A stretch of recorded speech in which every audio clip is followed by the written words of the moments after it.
Olá, muito boa noite. Começa agora o Terra Viva DBO na TV. No programa desta quarta-feira, vamos ver que o confinamento é uma alternativa para o pecuarista manter a produtividade no inverno. Tem também uma entrevista com o zootecnista Rafael Ribeiro, analista da Scott Consultoria, sobre o comportamento do mercado do boi gordo no final de julho. E ainda o fechamento do mercado do boi gordo e as cotações do dia. Com o fechamento do inverno, que é a estação mais seca do ano, uma das opções para fugir da estiagem são os sistemas de confinamento. Acompanhe nesta reportagem. O gado que vive no pasto pode enfrentar tempos difíceis daqui para frente. Com a chegada do inverno, a qualidade da grama pode diminuir bastante, já que esta é a estação que registra os menores índices de chuva do ano. Além disso, o pasto precisa de luz e calor para crescer, e os dias dessa estação são mais curtos. Uma das opções para os pecuaristas manterem o gado em boas condições são os sistemas de confinamento. Neste que fica em rancharia, atualmente estão confinadas 12 mil cabeças de gado. A capacidade é para 20 mil e a procura deve aumentar nas próximas semanas, segundo o proprietário.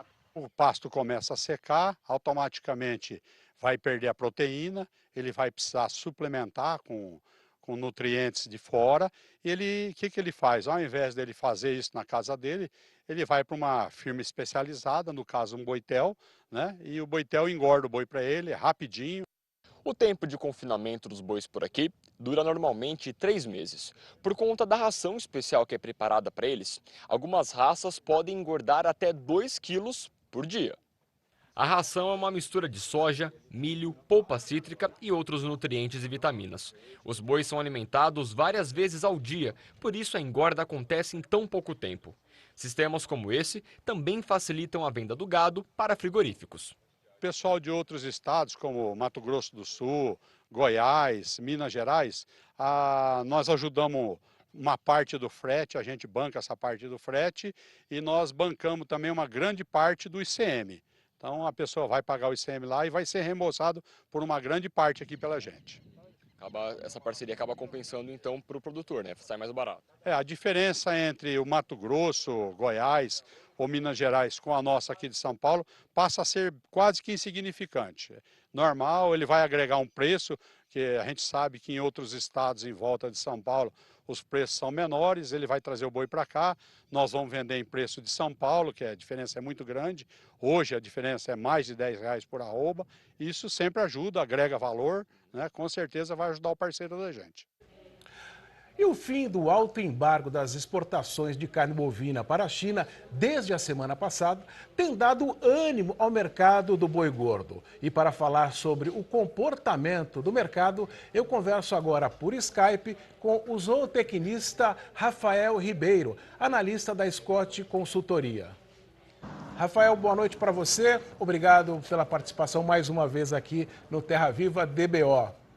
Boa noite para você, boa noite a todos que nos assistem. Eu já começo perguntando para você, Rafael, com a situação da China resolvida, como está a arroba do boi no mercado, falando assim de maneira geral? Bom, desde a retomada das exportações para a China, a gente vê um cenário de preços firmes, né? Inclusive com os frigoríficos, em função desse período menor de negociação, redução dos estoques, voltando às compras aí com escalas mais enxutas e ofertando mais pela arroba do boi gordo, né? Eu trouxe aqui um número, se a gente pegar essa segunda quinzena de junho, na média das 32 praças pesquisadas aqui pela Scott Consultoria, houve alta aí de 1,2% no preço da arroba do boi gordo. Então, cenário firme, inclusive com valorizações dos preços. Agora, consequentemente, com a oferta de boiadas, começa aí a entre-safra e mexe nesse mercado. Exatamente, né? Além da demanda firme que a gente vê aí por parte das indústrias, a gente está num período agora de entre-safra, onde a disponibilidade de boiadas para abate é menor, né? Então, a soma desses dois fatores é o que tem dado aí sustentação às cotações nesse momento, nesse final de junho. A gente está chegando aí no final do mês. Como é que estão as expectativas no curto prazo para o preço do boi gordo, Rafael? Esse é um ponto importante, né? A questão da virada do mês traz aí expectativas positivas com relação ao consumo, né? Pensando no pagamento dos salários no início de julho, né? Além desse cenário de oferta restrita de boiadas, a gente tem uma demanda firme, com estoques mais baixos nas indústrias, né? E tem essa questão também, pensando na demanda interna com a virada do mês, que pode ajudar nessa sustentação. A gente trabalha aqui na Scott Consultoria com um cenário, pelo menos aí no curto prazo, de preços firmes e continuidade dessas valorizações. Aí ao longo desse segundo semestre que vai chegar aí, que vai entrar, a expectativa também de preços firmes e valorizações com peso aí da entre-safra do capim, consequentemente essa menor oferta de boi para abate. Agora, nesse cenário todo, entra um outro componente, que no caso aí é o milho. Qual é o balanço que se faz para o mês de junho? Bom, a gente viu aí, principalmente na segunda, terceira semana do mês, um cenário firme de preço, né? O mercado aqui interno acompanhando as incertezas com relação à conclusão da semeadura nos Estados Unidos e também incertezas com relação à produção por lá nessa safra 2019-2020, né? No entanto, agora mais pro final do mês, essa semana, que a gente já viu o mercado um pouco mais frouxo, inclusive em algumas praças os preços cedendo, em função do avanço da colheita da segunda safra aqui no Brasil, né? E confirmação aí das boas produtividades médias das lavouras, né? Então a gente tem, por hora, um cenário mais incerto e prejuízos e atrasos nos Estados Unidos, mas essa questão da oferta do grão aumentando aqui no mercado interno com a colheita tem limitado essas altas. Como eu falei, inclusive, o mercado pontualmente recuando agora nessa semana, mas o que a gente observou também é que, diante desses recuos, o mercado acabou dando uma travada com o vendedor um pouco mais segurando, vamos falar assim, a oferta do cereal. Rafael, lá na ponta, na questão de compra, como é que está esse cenário? Como é que está o poder de compra do pecuarista? Tá, se a gente pegar o mês de junho agora, hoje a gente tem aí em torno de 4,1 sacas de milho adquiridas com valor de uma arroba de boi gordo de São Paulo, né? Essa relação de troca, ela piorou em junho em relação a maio, em função principalmente da forte valorização do grão aí nas primeiras semanas, né? Mas na comparação com junho do ano passado, nós temos esse ano aí 20% mais em termos de poder de compra do pecuarista, né? Isso significa aí 0,7 a mais saca de milho adquirida com valor de uma arroba de boi gordo. Agora, qual é a sugestão do Rafael Ribeiro nessa questão, estando aí em alta no mercado interno o milho, para que o pecuarista possa, pelo menos, fugir ou ter um prejuízo menor desta relação? Bom, o que a gente gosta de falar, né, é a questão do monitoramento do mercado. Nós tivemos aí, ao longo de abril e primeiras semanas de maio, oportunidades de compra do milho na região de Campinas ao redor de R$ 31, R$ 32 reais, e hoje essa referência já está mais perto de 38, 39, né? Então esse monitoramento constante do mercado, principalmente considerando que cada vez mais o milho brasileiro está sendo aí plantado numa safra de risco, né? Não só riscos climáticos aqui, mas também num período no qual a safra norte-americana tem um grande empenho, né? Então esse monitoramento ele ajuda você a se posicionar com relação à compra e, como a gente viu aí, muita gente, muito pecuarista, antecipando essa compra aí para o final de abril, comecinho de maio, naquelas oportunidades que o mercado trouxe de comprar o grão aí a próximo de R$ 30 reais por saca na região de Campinas. Em relação à segunda safra aqui no país? Hoje a gente tem, pegando aí as principais regiões produtoras, né, Mato Grosso, Paraná e Mato Grosso, 24,7% da área colhida. As produtividades médias elas vêm revisadas para cima nos últimos relatórios do IMEA, por exemplo, né, ou seja, comprovando essa expectativa positiva com relação à produtividade. E no Paraná, as informações que eu trago aqui são do DERAL, né, Departamento de Economia Rural do Estado, e até o dia 24 de junho, 34% da área de milho de segunda safra foi colhida no estado, né? E também com relação às produtividades médias, no Paraná, a expectativa para essa temporada é de um incremento de 37,5% nos rendimentos médios das lavouras. Então é justamente essa boa expectativa, esse aumento da produção previsto para essa temporada que tem limitado essas altas de preço no mercado interno. Isso deve se manter já no segundo semestre agora, com relação ao preço do milho, esse comportamento? Já dá para fazer uma análise nesse sentido, Rafael? Olha, vamos analisar em dois períodos, né? Eu acho que no curto prazo, considerando o avanço da colheita aqui no Brasil e uma melhora na situação nos Estados Unidos, inclusive as previsões agora mais positivas com relação ao clima por lá, né? Então diminuindo as tempestades, granizos, que foram aí os principais fatores de alta no mercado interno e mercado externo também, né? Então se a gente tiver um avanço dentro da normalidade, uma situação aqui no país da colheita e uma situação mais normal também, pensando agora no desenvolvimento das lavouras norte-americanas, existe espaço para os preços recuarem aí pontualmente no curto prazo, né? Agora a partir de meados de julho, mais para agosto, a gente já tem uma estimativa de retomada das exportações brasileiras, né? E provavelmente esse ano o milho brasileiro mais competitivo aí em relação ao norte-americano deve impulsionar esses embarques no segundo semestre. Então, a partir de julho e agosto, a gente tem aí uma previsão de retomada das altas de preço aqui no mercado interno, né? Então, mais uma vez, né? Talvez a gente ainda tenha aí algumas oportunidades no curto prazo para quem perdeu a janela de compra aí em abril, maio, pensando na aquisição do milho esse ano. Rafael, vamos mudar um pouquinho de assunto, mas ainda de um assunto que interessa muito ao pecuarista, que diz respeito ao mercado do leite nesse primeiro semestre. Queria que você falasse um pouco, fizesse uma análise desse primeiro semestre e uma perspectiva já para esse segundo semestre que começa logo agora no mês de julho.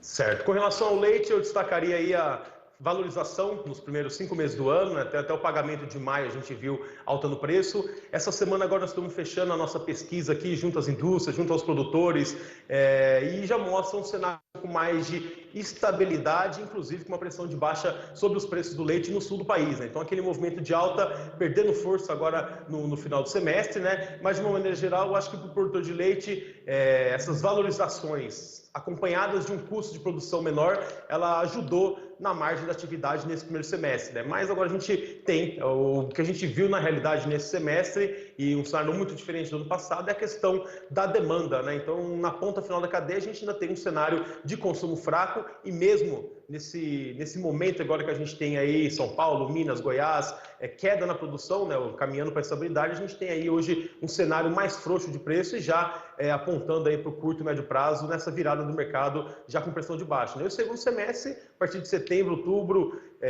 a gente tem aí um peso maior da safra e a gente deve ter uma pressão de baixa pesando mais no falecido bolso. Mas a diferença esse ano para o produtor, principalmente aquele que se organizou, fez o planejamento da compra de insumos, é um custo de produção mais barato, né? E um clima também mais favorável que acaba ajudando um pouco aí lá na base produtiva da fazenda, né? Eu queria então agradecer a participação do Rafael Ribeiro, analista da Scott Consultoria, falando aqui no Terra Viva DBO na TV, dando as informações do mercado do boi gordo, fazendo para você uma análise precisa da situação nesse primeiro semestre e, consequentemente, o que vai acontecer no segundo semestre. Para você, Rafael, uma boa noite. Boa noite a todos, é sempre um prazer falar com vocês. Um abraço. O Terra Viva DBO na TV vai para um rápido intervalo. Na volta, as informações do mercado do boi magro e da reposição e também as cotações do mercado do boi gordo. Voltamos em instantes. E estamos de volta com o Terra Viva DBO na TV. Acompanhe agora as informações do mercado do boi magro e da reposição. O mercado de reposição segue firme na Bahia. No estado, a maioria das categorias de reposição, tanto machos quanto fêmeas, estão sendo bem procuradas pelo recriador, que encontrou fôlego novo com a melhora no mercado do boi gordo. A procura por bezerros continua firme, mas vale destacar que a demanda por categorias para terminação aumentou. Em relação às condições do pasto, o prolongamento das chuvas na região sul do estado aumentaram a capacidade de suporte e os produtores começaram a buscar outras maneiras de fazer a produção girar mais rápido e aproveitar as pastagens. Já a relação de troca não está favorável para o invernista. Para todas as categorias, a troca atual está abaixo da média dos últimos 12 meses. Segundo o levantamento da Scott Consultoria, na média de todas as categorias pesquisadas, o poder de compra do pecuarista piorou 6,7% no período de um ano. No médio prazo, se o pasto continuar com qualidade por mais alguns meses, a engorda de animais mais erados pode ser uma boa opção, já que a relação de troca com esta categoria foi a menos prejudicada. E vamos agora ao mercado do boi gordo, que seguiu firme nesta quarta-feira. Apesar de poucas mudanças nas cotações, o cenário é de firmeza no mercado, já que a oferta de animais segue limitada na maioria das regiões pesquisadas pela Scott Consultoria. Na média das 32 praças consultadas diariamente, o preço da arroba subiu 1,2% desde o início da segunda metade do mês. No mesmo período, houve valorização de 68,8% das praças. Essa alta, que não é comum para a segunda quinzena, pode ser explicada pela retomada dos embarques de carne bovina para a China, dando fôlego ao mercado do boi. De acordo com a análise do pessoal da Scott Consultoria, o país embarcou, em média, 5.600 toneladas de carne bovina em natura por dia nas 3 primeiras semanas de junho. O número representa uma alta de 128,7% na comparação com a média diária de junho do ano passado. Para o curto prazo, a expectativa é de que o mercado continue com os preços firmes. No balanço do dia da Scott Consultoria, foram registradas apenas 5 mudanças entre as 32 praças pesquisadas no país inteiro, com a arroba subindo em 4 delas e caindo somente em uma. A única queda do dia aconteceu em Cuiabá, capital do Mato Grosso, com o boi sendo derrubado para R$ 142,50. O prazo de 30 dias e já descontado a parte do Fundo Rural. Em Três Lagoas, em Mato Grosso do Sul, o caso foi de alta só para a vaca, que arredondou os R$ 130. Em Goiânia, capital de Goiás, a alta foi geral, com o macho a R$ 141 e a fêmea a R$ 134,50. No sul da Bahia, o boi aumentou para R$ 148,50 e a vaca para R$ 143. Em Redenção, no Pará, o macho não vale menos do que R$ 140 e a fêmea R$ 132. Aqui no estado de São Paulo, tanto em Barretos quanto em Araçatuba, o boi ficou estável, com a arroba cotada a R$ 156,50. O Terra Viva DBO na TV fica por aqui. Se você quiser rever o conteúdo desse programa, basta acessar a nossa página na internet, tvterraviva.com.br, ou no aplicativo, no nosso novo aplicativo do canal, disponível no Google Play. Você acompanha agora Silmar César Miller com o consultor Terra Viva. Obrigado pela companhia e até o nosso próximo encontro.